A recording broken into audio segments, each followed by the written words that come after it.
오늘 하나님의 말씀은 느헤미야 1장 1절로 11절 말씀, 제목은 느헤미야의 나라 사랑이다 라는 말씀 가지고 함께 은혜를 나누시겠습니다. 1951년 1월 3일 새벽 한국전에 참여한 영국 병사 데이비드 스트레처는 중공군이 불쑥 나타나자 이제 참호 속에서 총을 발사를 했습니다. 적군은 총탄을 맞고 참호 속 자기 옆으로 굴러 떨어졌습니다. 4시간에 걸쳐서 숨을 몰다가 죽는 모습을 지켜보았습니다. 전쟁이 끝난 후 영국으로 돌아가 전역을 했지만은 꿈에 악몽을 꾸다가 침실로 걸어 들어오는 생생한 인기척을 느끼게 되었는데 60년 전 그가 죽인 중공군이 피 묻은 군복을 입고 그의 발치에 서 있더라는 겁니다. 그 후 상당히 오랜 시간 자주 이 중공군이 꿈에 나타나기를 반복했고 그 트라우마로 인해서 정신과 치료를 받게 되었습니다. 의사는 한국 방문을 권했습니다. 치료차 위에서 한국을 갔고 그가 기대한 한국은 전혀 달라진 새로운 한국을 발견하게 되었습니다. 그는 전쟁, 죽음, 폐허, 절망과 전혀 다른 세계의 경제 12위 한국의 발전을 보고 처음에는 믿을 수 없었다고 합니다.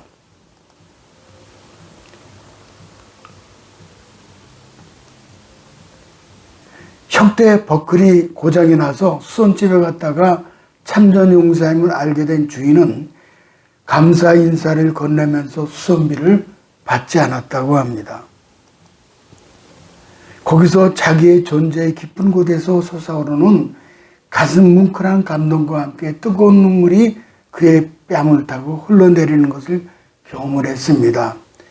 내가 결코 헛되이 피 흘려 싸운 것이 아니었구나 확인하는 순간부터 그 중공군의 환영, 그 망령은 사라지고 다시 괴롭히지 않았다고 합니다.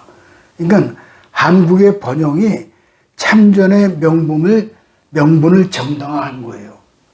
즉 인생을 가치 있게 만들어준 것은 바로 한국이었다. 그 고백을 해요. 지금 우리가 총선을 앞두고 있습니다.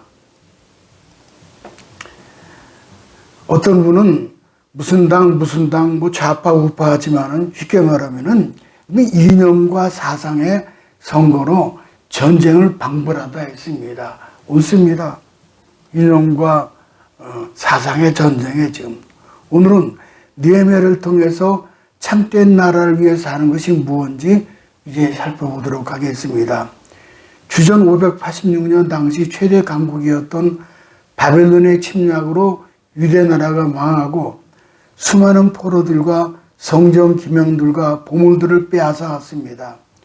유대를 침공한 느부갓네살 왕은 세 차례나 예루살렘을 공격한 전투에 능한 왕이었습니다.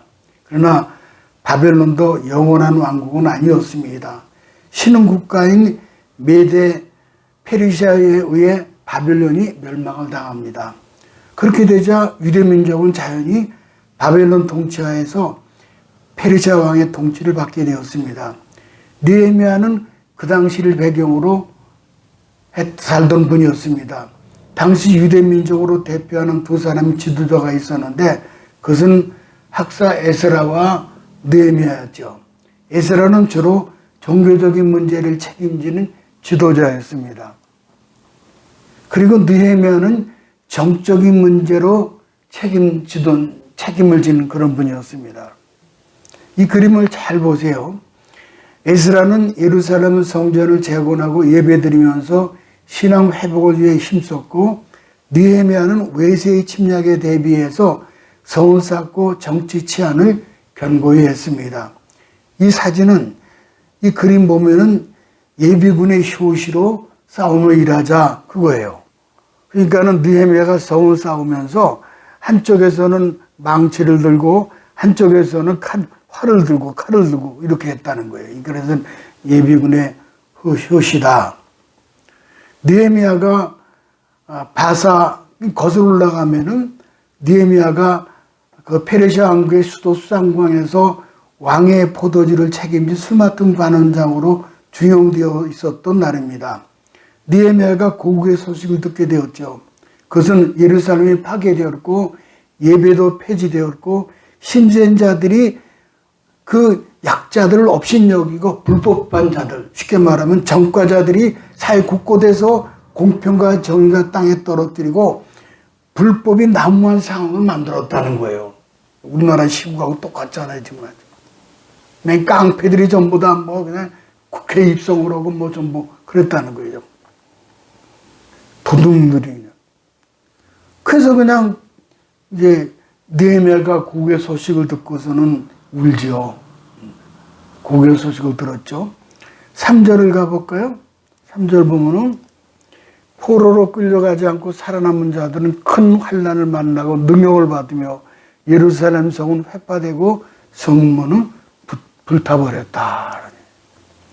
예루살렘 성은 불타고 성문은 부서지고 죽지 못해 살아놓은 백성이 고통이 비참한 거예요.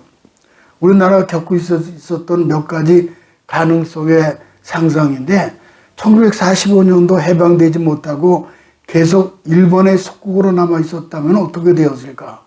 그리고 1950년 6.25 전쟁 때 우리가 두 손 들고 이 땅이 공산화되었더라면 우리나라에 사는 모습은 어떻게 되었을까? 일본의 속국이 됐다면 이 나라는 귀신이 섬기는 일로 가득 찼을 것이며 동방요배 신사참배를 강령당했을 거예요. 참 기가 막히죠. 교회는 문을 닫았을 겁니다. 만일 공산화되었다면 어떻게 되었을까? 공산화되었다면 어떻게 되었을까? 교회는 다 불타버렸을 것이고 기독교 지도자들과 기독교인 성도들은 모조리 처형당했을 것입니다. 공산주의는 무신론자들입니다. 하나님 대신 저들의 주체사상이 절대신이에요. 주체사상이 저들의 절대신이죠.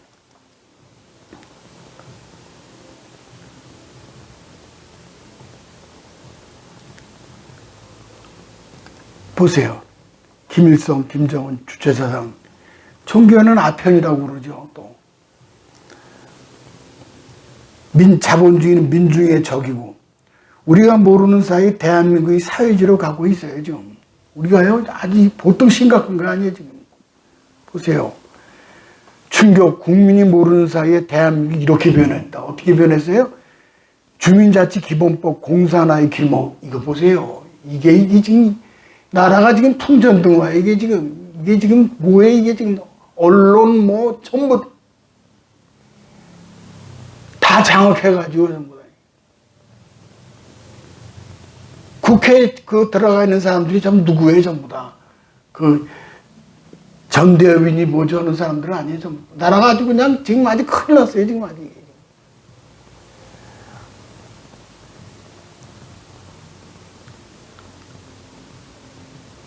아주 공건하게 얘기하고 있어요. 지금 자기들이 집권 오게 되면 어떻게 되는지 아세요?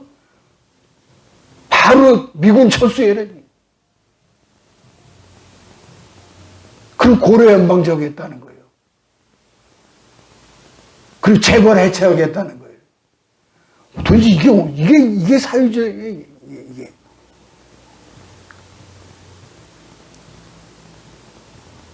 그렇지만은 국가 치고서는 잘 사는 나라가 없죠. 근데 이러면서도 뭐 이러는 거 물어보세요. 참. 느헤미야는 애국자였습니다. 그의 성실함과 정직이 인정되어서 포로였던 사람이 고위 관리가 되었습니다마는 그의 마음은 잃어버린 조국과 고통당하는 동족을 떠나지 못했습니다. 4절을 보면은 내가 이 말을 듣고 앉아서 울고 수일 동안 슬퍼하며 하늘의 하나님 앞에 금식하며 기도했다. 느헤미야, 눈물의 선자. 느헤미야는 그렇게 울 필요가 없는 사람이죠. 그 당시 페르시아 왕국의 고위 관리가 되면 최고의 이유를 누리고 편안하게 사는 사람이죠. 권력층이면서 온갖 것 다 누리면서 사는 사람인데 그런 소식을 들었더라도 그런가 보다 하고 치부하고 하고 넘겨버리면 그만이에요. 근데 그는 울고 금식하며 슬퍼 기도했어요. 그는 민족을 알고 조국을 아는 사람이었기 때문이에요. 우리네 문제가 뭡니까? 극단의 개인주의와 이기주의가 판을 치고 있잖아요. 정치는 권력과 돈의 눈이 어두워 온갖 추악한 일을 통해서 공산화의 길을 가고 있고, 부자는 더 달라고 집단 이기주의에 빠져서 호적거리고 있고, 느헤미야가 그리운 시점이죠. 느헤미야는 기도 안 해도 되는 사람이지만은 포로로 끌려간 사람으로 출세해서 고위관리가 된 사람입니다. 먹고 사는데 걱정이 없어요. 왕의 청해를 받고 문화주택에 있고 온갖 특혜를 누리는 사람이죠. 뭐가 모자라 울며 금식하면서 기도할 필요가 있겠습니까? 지금 우리는 전례 없는 국가 위기를 겪고 있습니다. 우리나라 경제국들은 속으로 쾌재를 부릴 거예요. 북한은 더 시끄러워지고 더 혼란해지고 더 복잡해 진흙탕이 되기를 바랄 거예요. 우리에겐 느헤미야의 기도가 필요합니다. 병을 치료하는 두 가지 접근법이 있는데, 하나는 외과적 접근법이죠. 손상된 부위를 자르고 장기를 대체하는 등 메스를 대어 치료하는 것이죠. 이 경우 아프고 고통스럽죠. 흉터가 남아요. 다른 하나는 내과적 접근 방법인데, 병의 원인을 규명하고 메스를 대지 않고 치료하죠. 그러나 제일 좋은 방법은 예방하는 거예요. 사건이 터지기 전, 문제가 일어나기 전에 예방하는 방법이 기도예요. 기도의 능력은 문제를 예방하는 힘을 갖고 있죠. 그래서 다행히 지난 6.25 전쟁을 둘러싼 교회 동정 기록과 문서들을 보면은 두 장소에서 아주 의미 있는 기도회가 있었음이 우리 한국 교회사에 전해지고 있습니다. 6.25 전쟁 발바로 불과 80일 만에 낙동강까지 밀고 내려왔어요. 북한 괴력은 침략에 밀린 절대절명 위기 상황 속에서 피난 온 300명의 목사님들이 부산 대신동 초등학교에서 금식하면서 회개하고 나라를 위해서 기도를 했어요. 이게 우리 한국 교회사에 나오는 거예요. 그때가 장마철임에도 불구하고 화창한 날씨가 계속되면서 미군 B-29가 총동원돼 가지고 그냥 낙동강 그 전선을 폭격을 해버렸어요. 그냥 그때 안 했으면 큰일 났죠. 넘어왔죠. 이제 낙동강을 폭격해서 괴뢰군이 그 전선을 넘지 못했고, 부산으로 피난 온 교역자 250명이 부산 철양교에서 이번에는 민족을 위한 구기도가 또 있었습니다. 그 기도드렸죠. 하나님께서 간섭하시니까 유엔을 통해서 16개국이 참전해서 전황을 뒤집어 놓는, 그래서 극적으로 살게 된 것이 우리 대한민국이에요. 그러니까 기도죠, 기도. 두 번째는 느헤미야의 문제보다 크신 하나님이에요. 5절을 가볼까요? 하늘의 하나님 여호와 크고 두려우신 하나님이여, 주를 사랑하고 주의 계명을 지키는 자에게 언약을 지키시며 긍휼을 베푸시는 주여 간구하나이다. 느헤미야가 하나님 향해 제일 먼저 붙인 수식어가 뭐죠? 크신 하나님, Great God, 그러지. 크신 하나님. 그런 자기 민족이 직면한 문제가 아무리 커도 그가 기도하는 하나님은 문제보다 더 크신 하나님인 것을 믿은 거예요. 만약 우리가 기도할 때 하나님보다 문제가 더 크게 보인다면 우리는 어떻게 됩니까? 결국 우리는 그 문제 아래 눌려서 질식해 버릴 것입니다. 왜냐하면 더 이상 희망이 없기 때문이에요. 그래서 마치 무리를 걷던 베드로가 물속으로 빠져들어간 이유가 되는 거죠. 시선을 주님께 두고 있는 한 아무리 큰 파도라도 두려움이 되지 못합니다. 그러나 베드로가 시선을 파도에 빼앗기자 주님은 작게 보이고 파도만 크게 보인 거죠. 그러자 그는 믿음 없는 사람처럼 두려워하고 절망하다가 물에 빠져 허우적거리게 된 거죠. 그러나 우리의 문제가 아무리 심각해도 하나님이 더 크게 보인다면 베드로는 무리를 계속 걸었을 것입니다. 오늘 공간 역사가 바꾸어지기를 소망한다고 하면은 그러면은 문제보다 크신 하나님을 신뢰하시기 바랍니다. 하나님은 언약을 지키신 분이에요. 하나님은 언약을 지키신 하나님입니다. 5절 중반절에 주를 사랑하고 계명을 지키는 자에게 언약을 지키시는 하나님. 지금의 역사적 현실이 아무리 참담해도 느헤미야는 아직도 자기 민족에 주신 약속을 믿었어요. 성경은 약속의 책이고 성경은 하나님의 약속하신 언약의 책이죠. 이스라엘 백성이 오늘 이 아무리 열악한 현실이면서도 이 백성을 축복하시고 상응하시게 하시겠다는 약속은 지금도 여전히 유효한 것을 느헤미야는 믿었어요. 그래서 그는 그 약속을 지키는 하나님께 약속대로 이스라엘 민족을 회복해 주실 것을 기도한 거죠. 그런 기도는 힘이 있어요.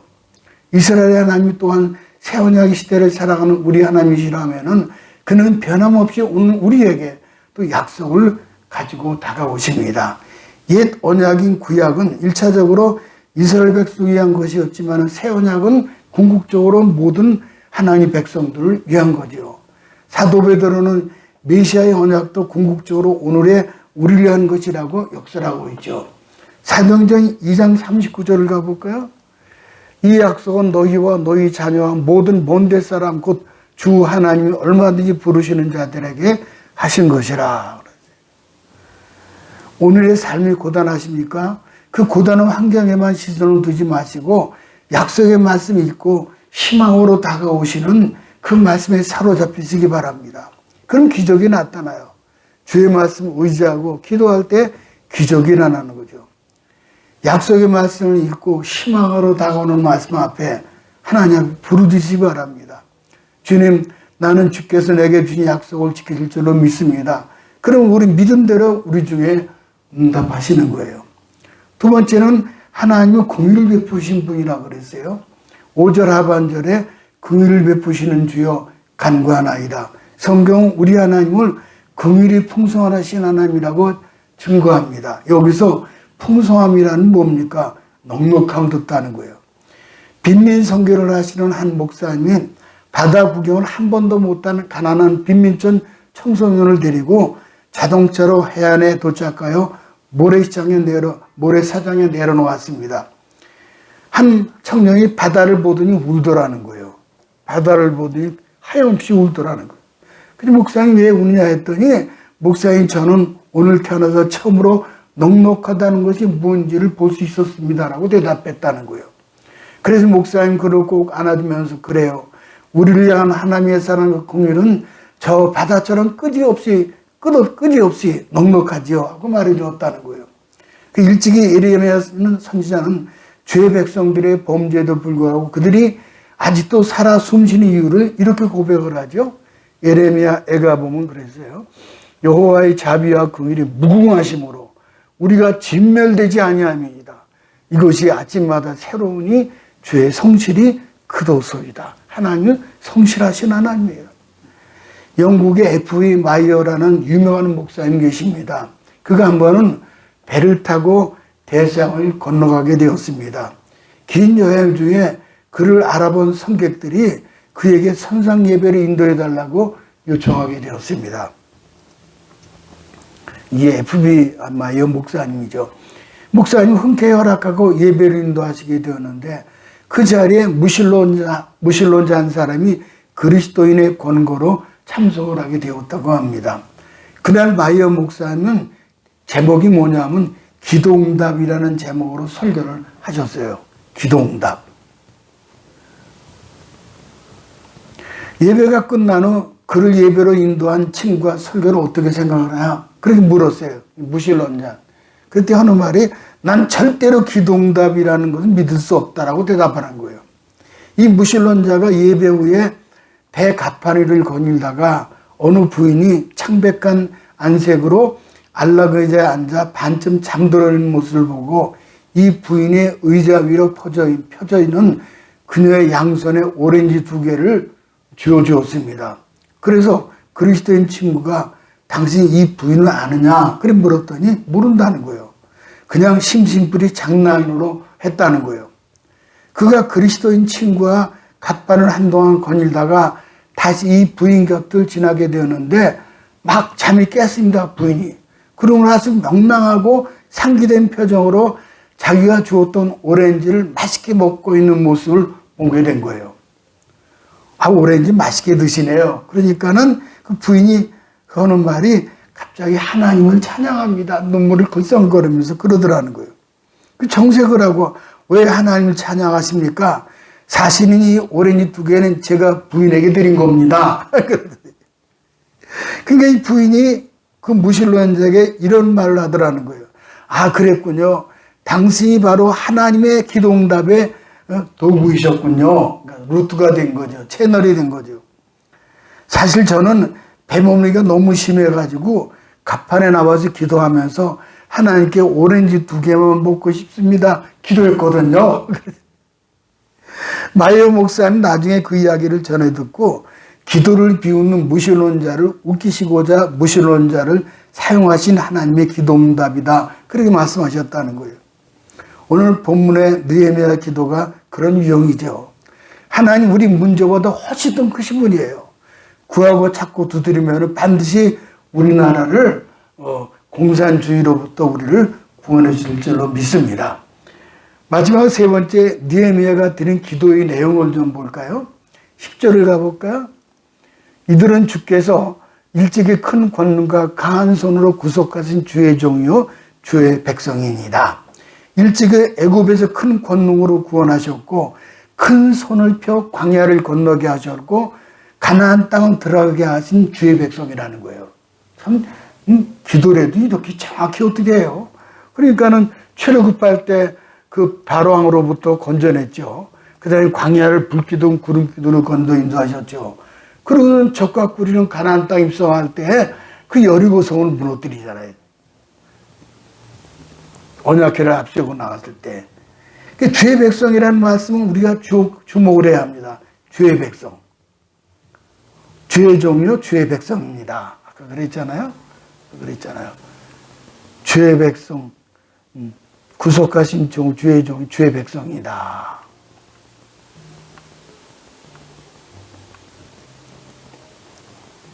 주의 백성이라는 말씀 우리가 주목을 해야 합니다. 주의 백성은 주님을 섬기는 의무가 있고 주님은 자기 백성을 지키고 인도할 책임이 있습니다. 지키고 보호하고 인도하는 책임은 전적으로 주님께 있는 거예요. 11절 가볼까요? 주여 구하오니 귀를 기울이사 종의 기도와 주의 이름으로 경외하기를 기뻐하는 종들의 기도를 들으시고 오늘 종이 형통하여 이 사람들 앞에서 은혜를 입게 하옵소서 하였나니 그때 내가 왕의 술 맡은 관원이 되었느니라. 그 다음에 이제 그 귀를 기울이사 들어주옵소서 그랬어요. 찬송과 기도는 주님을 기뻐하는 사람의 언어죠. 주님은 주님은 좋아하는 사람들이라는 것은 기도할 수 있고 찬송할 수 있는 사람이에요. 또 대화를 보면은 단답한 대화가 있고 깊은 대화가 있죠. 그래서는 묻는 말에 대답하는 대화가 단답형이에요. 그러나 깊은 대화는 상대방을 믿고 신뢰할 때 그리고 가깝고 친한 관계일 때 이루어져요. 비밀이 없는 대화가 깊은 대화이고 허심탄회하게 내 고민의 짐 보따리를 풀어놓는 거예요. 이런 기도가 응답이 되는 거예요. 얼마나 고민의 보따리가 있잖아요. 짐 보따리. 그 다음에 형통하여 은혜를 입게 하옵소서. 형통은 은혜의 결과이죠. 은혜를 구경만 하는 사람이 있어요. 다른 사람이나 옆에 있는 사람 은혜 받고 기뻐하고 형통한 것을 구경하는 사람. 자기는 그게 없어요. 그런데 은혜를 받았다면 감사할 줄도 모르고 은혜를 활용할 줄도 모르고 은혜를 입은 사람이 있어요. 그런 사람이. 옷을 선물 받았다면 입어야 하는 것처럼 은혜를 받았다면 그 은혜 가운데 살면서 그 옷을 입고 그렇게 행동하는 거죠. 창세기 6장 8절을 볼까요? 창세기 6장 8절 보면은 노아는 여호와께 은혜를 입었더라 그랬죠. 노아는 여호와께 은혜를 입었더라. 그 은혜를 입은 거예요. 노아는 여호와를 하나님께 은혜를 입었죠. 느헤미야도 은혜를 입게 해달라고 기도했죠. 느헤미야도 노아는 하나님께 은혜를 입었다. 그래서 이제 이렇게 노아 그 다음에 느헤미야 하나님께 은혜를 입었죠. 형통이란 말의 뜻은 막힘이 없다는 거죠. 기도하면 은혜를 받아요. 은혜 받으면 형통하게 되죠. 이것이 형통의 원리죠. 느헤미야는 자신은 포로로 끌려간 힘없고 불쌍한 존재였는데 은혜를 입고 형통한이 열려 그 나라 페르시아 왕국의 술 맡는 관원장이 된 거예요. 그러나 더 중요한 건 그가 은혜를 입어 아닥사스다 왕이 되던 20년 되던 해에 왕이 허락을 받고 예루살렘에 돌아와 성을 재건하고 유대 민족의 민심을 추스르는 민족의 지도자가 된 거예요. 근데 그게 어떻게 된 거 아니? 아닥사스다 왕이 있었는데 이제 바벨론은 멸망당했고 고레스가 세운 그 이제 메데 바사 페르사가 그때 아닥사스다 왕 때 그냥 음식을 왕께 가지고 올라갔는데 왕이 보면서 너 병이 없는데 얼굴이 왜 그렇게 수척하냐 알아본 거예요 벌써. 근데 속으로는 기도했거든요. 하나님 이 사람 앞에 은혜를 있게 해주세요. 그래서 어떻게 알아보고 그러는지 그래서 이만저만해 이렇게 해서 고국에 그 예루살렘 성이 다 불타고 그렇게 됐다 그랬더니 그러냐 그러면은 내가 그 휴가를 줄 테니 그 가서 그 하나님께 제사 드리는 성도 쌓고 그 새롭게 담장하거라. 이래서 거기서 그리고 뭐 건축 재료까지도 다 받아가지고 그 고국으로 돌아온 것이 느헤미야 이게. 그러니까 그거 어떻게 아닥사스당에 너는 병이 없는 줄 아는데 네 얼굴에 수색이 근심이 가득하냐? 이렇게 온 거예요 이게. 참 성경 말씀이 희한한 거예요. 이렇게 하나님 이 사람 앞에 은혜를 있게 하옵소서 이랬단 말이에요. 그랬더니 성경 어떻게 됐어요? 느헤미야 2장 18절에 보니까는 이제 하나님의 선한 손이 나를 도우셨다. 이 참 하나님의 선한 손이 나를 도우셨다. 에스라에도 똑같이 나와요.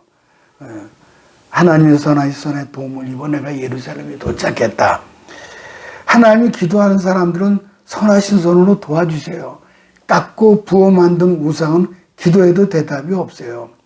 옷을 찢고 몸에 상처를 내고 소리를 질러도 대답이 없어요. 그러나 하나님 그 백성들의 기도에 선하신 손을 펴서 응답하고 도와주세요. 때리고 핥히는 손은 악한 손이에요. 그러나 하나님의 손은 선하신 손이에요. 그 손으로 만져주시면은 그 문제가 해결이 돼요. 질병도 치유받고 또 모든 문제가 해결이 되죠. 그 손으로 도와주시는 거죠. 6.25 전쟁은 이 땅에 발발했지만 그 전쟁은 우리나라만의 전쟁이 아니었죠. 유엔 16개국이 참전한 전 세계의 전쟁터였습니다. 그렇게 해서 나라가 평화를 되찾은 거죠. 그때 이 나라가 무너졌더라면 오늘 우리 남한은 모두 저 북한의 공산주의 치하에 신음과 고통을 당하고 있을 것입니다. 미국 워싱턴에 있는 한국전 기념공원에 자유는 공짜가 없다라는 말, 결코 공짜가 없다. 이게 있어요. 이게 한국전 참전한 용사들이죠. Freedom is not free. 공짜가 없다는 거예요. 자유는 결코 공짜가 아니다. 이런 글귀가 서 있어요. 맞는 말이죠. 나라가 건강하게 세워지는데 어찌 공짜로 주어지겠습니까? 자유도 마찬가지죠. 땀과 피와 눈물로 얻어지는 거예요. 광복도 마찬가지죠. 1945년 2월 16일 젊은 시인 윤동주가 일본 후쿠오카 감옥에서 27세의 나이로 세상을 떠났습니다. 자, 저는 이 말씀 준비하면서 가슴이 너무 미어지는 것 같아요. 27살이에요, 윤동주. 후쿠오카 감옥에 갇혔어요. 일본 경찰은 뇌혈로 사망했다고 발표했지만 최근 밝혀진 바로는 생체 실험 대상이 되어서 의문의 주사를 맞고 쇼크사로 죽었다는 거예요. 당시 규슈 국제대학에서 실험하던 생체 실험은 혈장 대용 심리 생리식염수라는 실험이었어요. 즉, 이 실험은 전쟁에서 부상당한 일본 병사들에게 수혈을 해야 하는데 혈액이 부족하니까 혈액을 대신할 약품을 개발하기 위해서 했던 생체 실험이었어요. 마루타예요, 마루타 말하자면. 이런 게 일본이 얼마나 미운지 그 군국주의자들이 미운 거죠. 사는 사람의 몸에 피를 뽑아내고 바닷물에서 추출한 생리식염수를 주입하는 방법이었어요. 이 생체 실험으로 인해서 윤동주가 쇼크사로 사망한 거예요. 그 후 1948년 해방이 되고 윤동주가 죽은 지 3년 되었을 때 그의 첫 시집 하늘과 바람과 별, 그 시, 별, 그것이 출판이 됐어요. 이거요. 하늘과 바람과 별과 시, 윤동주. 이게 출판이 됐습니다. 그 시들 속에 나라를 사랑하는 마음이 절절히 구절구절 표현되어 있어요. 그중 감옥에 썼던 십자가라는 시가 있습니다. 십자가. 그 보면은 방금 떠오르던 해가 지금 교회당 꼭대기 십자가 위에 머물러 있다. 이런 부분이 있어요. 윤동주가 쓴 거예요. 방금 떠오르던 해가 지금 교회당 꼭대기 십자가에 머물러 있다. 여기서 방금 떠오르는 해는 대한민국의 독립기운을 뜻하는 거예요. 지금 나라의 광복기운이 달하고 있다는 것을 시로 상징한 거예요. 이처럼 광복, 해방, 자유와 같은 일들이 총과 칼로만 이루어진 것이 아니라 이와 같이 윤동주와 같은 사람들의 기도와 고민과 몸부림들이 모여 이 나라가 해방된 거예요. 이번에 그 이승만 대통령 건국전쟁 아주 그 시기적절하게 우리나라에 상영이 됐죠. 똑같은 거예요. 그러므로 느헤미야처럼 하나님을 의지하며 기도에 전념해서 나라를 구해야 합니다. 느헤미야에서의 마무리, 느헤미야 13장 30일이 맨 마지막이거든요. 볼까요? 다 같이요. 내 하나님이여 나를 기억하사 복을 주옵소서. 아멘. 나를 기억하사 복을 주옵소서. 주님이 기억하시는 사람이 되어서 은혜와 형통과 복을 받아야 합니다.